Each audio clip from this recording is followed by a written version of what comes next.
नमस्कार दोस्तों, हाल चाल यूपी में आप सभी का स्वागत है। मैं अनिल वर्मा।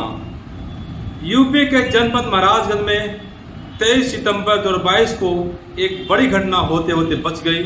घटना यह है कि वहां के अधिवक्ताओं ने एसपी के खिलाफ मोर्चा खोल दिया। क्या वजह है, क्या कारण है कि अधिवक्ताओं को न्यायालय छोड़कर के एसपी कार्यालय तक जाना पड़ा, डीएम कार्यालय तक जाना पड़ा, धरना देने तक की नौबत आ गई और प्रदर्शन नारेबाजी किया। आप पूरा वीडियो देखिए, हम आपको पूरी जानकारी विस्तार से बताने जा रहे हैं। साथियों, 22 सितंबर को एक महिला एसपी कार्यालय में पहुंचती है अपनी पीड़ा लेकर के, और वो महिला बताती है कि एक दरखास्त को एक अधिवक्ता ने लिखा है। एसपी साहब उस पर और गहनता से पूछताछ करते हैं तो मामला पहुंचता है कि जो अधिवक्ता ने महिला का दरखास्त लिखा या लिखवाया है, उसने महिला से 900 रुपये लिए हैं। यह बात एसपी साहब को नागवार लगी। उन्होंने सिपाही को भेज करके न्यायालय परिसर से उस अधिवक्ता को अपने चैम्बर में बुलाया। अधिवक्ता का नाम शिवशंकर गुप्ता बताया जाता है, और वहां अधिवक्ता से एसपी ने कुछ बातें की। उसके बाद अधिवक्ता अपने कोर्ट में चले गए, दीवाने न्यायालय पहुंच गए और पूरी दास्तान अपने संगठन को बताया। सिविल कोर्ट बार एसोसिएशन के पदाधिकारियों को बताया कि वहां एसपी ने उनके साथ दुर्व्यवहार किया है, अभद्रता किया है, अशोभनीय शब्दों का प्रयोग किया है।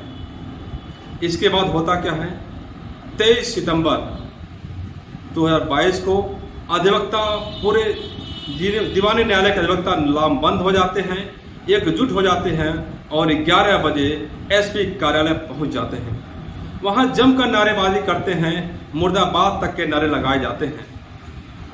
लेकिन वहां एसपी साहब नहीं मिलते हैं। वहां से अधिवक्ता मिलने के लिए जाते हैं डीएम साहब से, लेकिन रास्ते में ही एसपी साहब मिल जाते हैं और अधिवक्ताओं को देख करके अपनी गाड़ी रोक लेते हैं।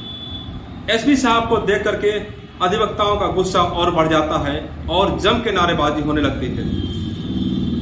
एसपी साहब अधिवक्ताओं को मनाने की पूरी कोशिश करते हैं, यहां तक कि वो अधिवक्ताओं के सामने हाथ भी जोड़ लेते हैं और उनकी मुस्कुराहट भी देखते बनती है। लेकिन अधिवक्ताओं के चेहरे पर तमतमाता हुआ गुस्सा साफ नजर आ रहा था। एसपी साहब कहते हैं कि चलिए चैम्बर में बैठ के बात कर लिया जाए, समस्या का समाधान हो जाए। लेकिन अधिवक्ता तो अधिवक्ता हैं, वह अपने मान सम्मान को लेकर वहां तक पहुंचे थे और वह इस बात को कतई मानने को तैयार नहीं थे कि बंद कमरे में बैठ के बात किया जाए, और वहां एसपी साहब के चैम्बर में अधिवक्ता नहीं जाते हैं। इसके बाद एसपी साहब चले जाते हैं। फिर वहीं से अधिवक्ता पास में डीएम कार्यालय है, एसपी साहब के सामने जिलाधिकारी कार्यालय भी है, वहीं अधिवक्ता पहुंचते हैं डीएम से मिलने के लिए और संदेश भिजवाते हैं कि अधिवक्ता एसपी साहब के खिलाफ आपको एक शिकायत पत्र देना चाहते हैं, ज्ञापन देना चाहते हैं। बात डीएम साहब तक पहुंचती है।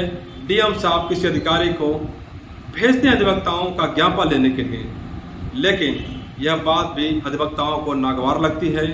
उनका कहना होता है कि डीएम साहब क्यों नहीं चलकर आए, क्या अधिवक्ताओं का मामला इतना छोटा है, उनको आना ही चाहिए। उसके बाद जो अधिकारी ज्ञापन लेने पहुंचे हुए थे, शिकायत लेने पहुंचे हुए थे, पूरी बात जाकर डीएम साहब को बताते हैं। फिर डीएम साहब को अपने चैम्बर से निकल करके बाहर आना पड़ता है और फिर डीएम साहब के सामने अधिवक्ता एसपी साहब द्वारा किए गए व्यवहार के बारे में पूरी दास्तान सुनाते हैं। इसके बाद धीरे धीरे मामला शांत होता है। डीएम साहब भी अधिवक्ताओं को समझाने की कोशिश करते हैं। धीरे धीरे अधिवक्ता ठंडा होते हैं, शांत होते हैं। डीएम साहब ने आश्वासन दिया कि इस मामले की जांच करके विधिक कार्रवाई की जाएगी। हम बताएं आपको अधिवक्ताओं ने क्या मांग किया है। अधिवक्ताओं ने यह मांग किया है कि चूंकि एसपी साहब ने एक अधिवक्ता का सम्मान गिराया है, इसलिए उनके खिलाफ भी कार्रवाई होनी चाहिए। उन्होंने एसपी को कोई अधिकार नहीं है कि अधिवक्ताओं का जो शुल्क होता है निर्धारित करने का।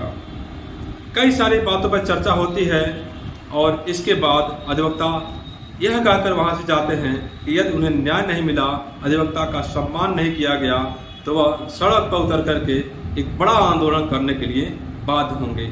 हम आपको कुछ इस आंदोलन की झलकियां दिखाने की कोशिश करेंगे।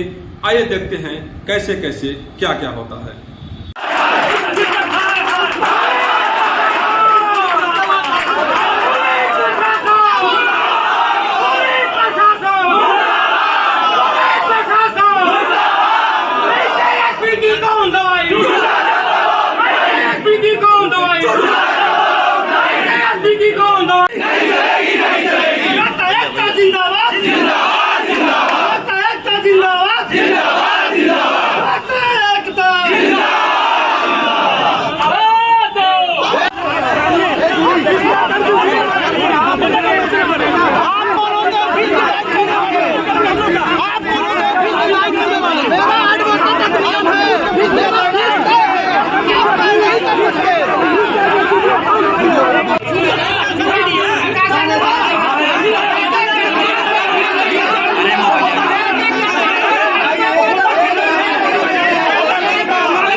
कि कल एसपी साहब ने यहाँ पर हमारे सम्मानित अधिवक्ता शिवशंकर गुप्ता जी को बुला करके 12 बजे और उन्होंने एक सिपाही भेज करके सिविल कोर्ट से बुलवाया उन्होंने, और उन्होंने कहा एक सुनीता नाम की लड़की थी पुत्री अच्छे लाल, जो वहाँ कोठीभार थाने की रहने वाली है, उससे यह कहा गया, हमारे वकील साहब से सम्मानित अधिवक्ता जो है उनसे कहा गया कि आप कितना फीस लिए हैं इसमें। उन्होंने कहा कि देखिए मैं एप्लीकेशन लिखा हूँ, उसके प्रार्थना पत्र में फ्री में लिखा हूँ, वहाँ विधिक वाले में हमको मुकदमा दाखिल करना है जिससे उसका समझौता हो सके।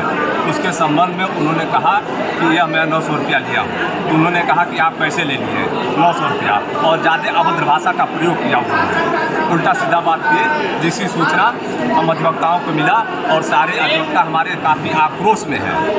कार्रवाई नहीं होता है तो क्या करेंगे आप? कार्रवाई नहीं करेंगे तो हम लोग आंदोलन करेंगे और हम यहाँ मुख्यमंत्री के पास भेज रहे हैं और उनके खिलाफ विधिक कार्रवाई